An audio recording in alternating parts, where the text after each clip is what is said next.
All right, Jay Martinez with Fight Hub TV, sponsored by Stagefront. Coach Manny, first of all, Happy New Year. Always good to see you. I like your Dodgers outfit right now. You look like you're definitely from LA, huh? You gotta represent, but hey, listen, we're representing Jackie Robinson, number 42, and of course, the fighter, Ramla Ali.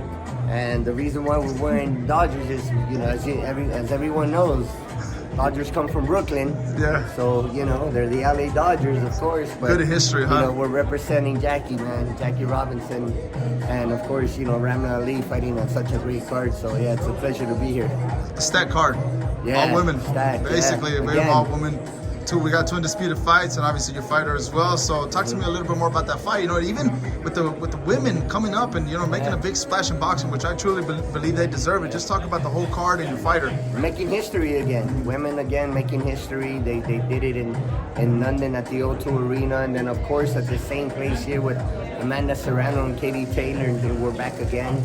Such a great card, so I'm excited to be here. I'm excited for my boxer, Ramla. You know, it's a huge fight for her. She's also fighting for a title, IBF Intercontinental belt, and hopefully we get this W, man. We're one step closer to fighting for a world title. So, you know, this is, you know, it doesn't get any bigger than this. You know what I mean? So we're definitely excited for it. Definitely for you as well and your team, because, you know, like you said, this win sets you up for a championship, a belt. So looking forward for that fight. Coach Manny, we're just starting the year, obviously February now.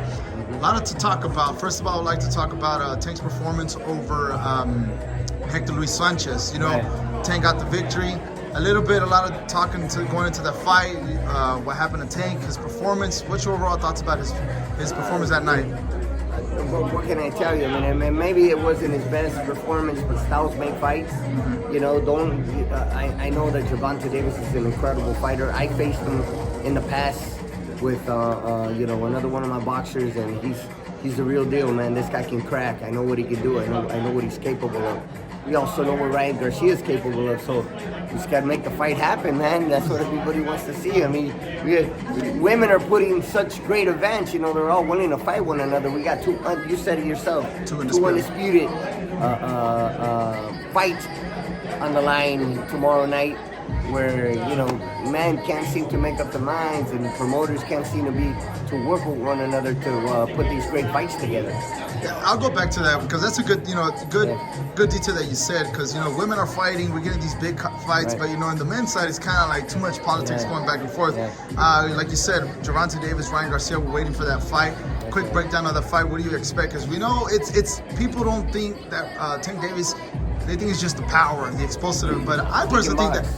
Yeah, I think he has a high IQ. Ryan Garcia's, you know, his reach. I also think that he has a quick speed, high IQ. Gervonta Davis, he'll systematically break you down. You know what I mean? He's a very methodical fighter. You know, he thinks when he's in the ring. He'll break you down one round at a time, wait for you to make a mistake, and then cash in. You know what I mean? And make you and punish you.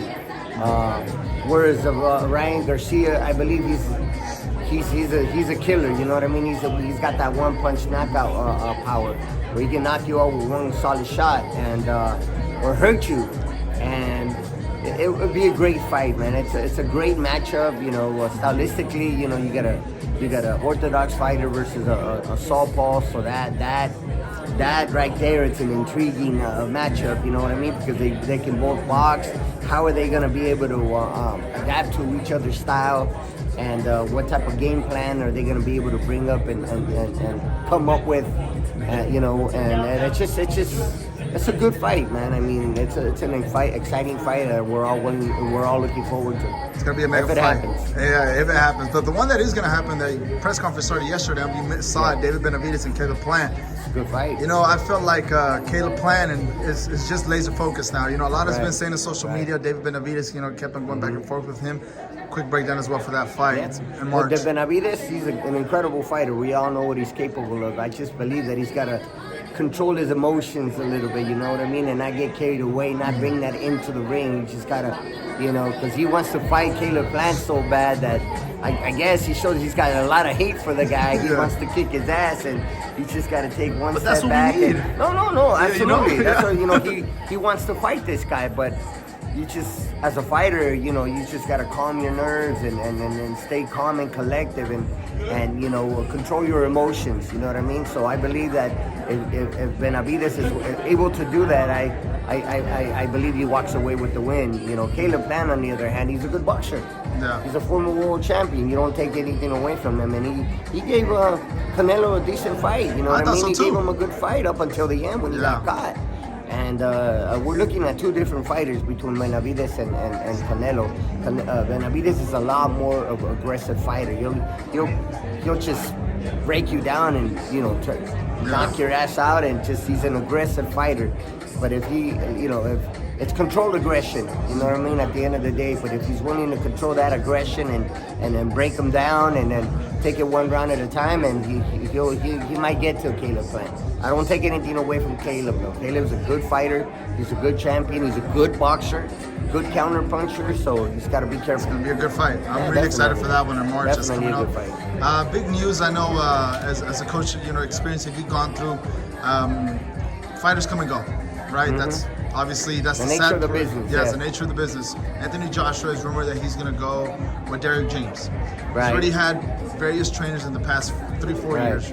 What do you think about the whole setup not the setup, but the relationship that's going to be potentially between them? And at this moment at Anthony Joshua's career, is the answer for his success another trainer, or is it something that he needs to fix in his mind? I'm gonna tell you something. When Anthony Joshua was with Robert couldn't have had it any harder facing Usyk. Facing one of the top fighters in the heavyweight division as Usyk. So he didn't have it easy. And it would have been nice for Robert to have worked with Anthony Joshua and maybe get a tuna fight, a couple of tuna fights before going into the Usyk fight. He didn't have that. He had no choice but to fight the monster. You know what I mean? Fight the great Usyk. And he's a masterful boxer, technician. He didn't have it easy. So he had no time to really implement his style onto Joshua because it was too fast, too soon, too quick, too soon. Where, on the other hand now with his new coach, he's going to have a tuna fight, a potential tuna fight. It's not going to be as hard as a fight with Usyk, although there's no such thing as a tuna fight really, or an easy fight if you will. But he didn't have it easy for Robert, man, on his defense. So, it would have been nice for Joshua to stick with Robert for another fight or so. And by the way, Joshua showed a lot in that second fight versus Usyk. He went to the body, which is something he's not accustomed to doing. That's what Robert said multiple times. You know what I mean? So he did better. He fought a better fight when the second time around. Fortunately, he came up short. But it was a lot closer than the first fight. So, I don't know what they're thinking, but I would stick with Robert, man. I would stick with Robert and then give him an opportunity to allow him to implement his style, and then maybe you might see a bigger change. You know what I mean? Yeah. So Joshua. A lot of questions going to be answered if he moves with Derek James. Potentially, yeah, Derek James is a great trainer, but now he's got to start all over again. You know what I mean? He's a great coach. He's proved it time and time again. And as a matter of fact, in my humble opinion, he should have been trainer of the year. That's my opinion. But again, he came up short. You know what I mean? And he's got a Charlo, and he's got Errol Spence, and Frank Mark now. Bro, you know what I mean? So they didn't give it to him, but he well deserved. I mean, Derek James is a great trainer, but when you keep jumping from one coach to another, it's just like you got to start all over again. And at this level, I mean, I don't know, but anyway, it is what it is. Last question before I let you go. No, weigh-in's about to start. Potential fight, Wilder, Reese. I know Reese, you've trained him before. Yeah. What do you think about that fight overall? It's going to be a banger, in my personal opinion. Fight, man. It's going to be a banger. Yeah. It's obviously Deontay Wilder's got the one knockout punch capability. He can knock you out with one punch. Where with Andy Reese, he's got to, Wilder's got to deal with his hand speed. Man, he's quick, he's fast. He doesn't look it, man, and he can crack. He's crafty, and I've always said it, man. And Andy Reese that comes into the ring well prepared and 100% mentally focused and physically prepared, he's very dangerous. He can beat anybody on any given night. So, that's going to be a good fight. Well, gonna be hopefully an it happens. incredible fight. Andrew Ruiz, we want to see him. We can see that he can become a champion. Yeah, so hopefully that happens. He's done it once and he can do it again, but he's just got to stay on it, man. He's got to stay on it. He's just got to, stay focused and just... He knows what he needs to do. He knows go to Chivas games. He knows what I'm talking about. Yeah. You know what I mean? It's okay to go to a Chivas game. Who says you can't go to have a little bit of fun and catch a game? It's like you telling me I can't go to a Dodger game, bro. Come on now, you know what I mean? I'm as hectic when I go to LA, you know so I'm going to go with you. know? But yeah, Coach Manny, as always, a pleasure. Thank you so much for speaking with Fight Hub TV. I'm looking forward to seeing you hopefully in March. Visiting training camp, and thank you for always opening the doors. Thank you for always for your time. Right on. And I wish you nothing but the success for tomorrow night with your fighter. And we'll stay in touch. Thank you so much. Thank you. Thanks for having me.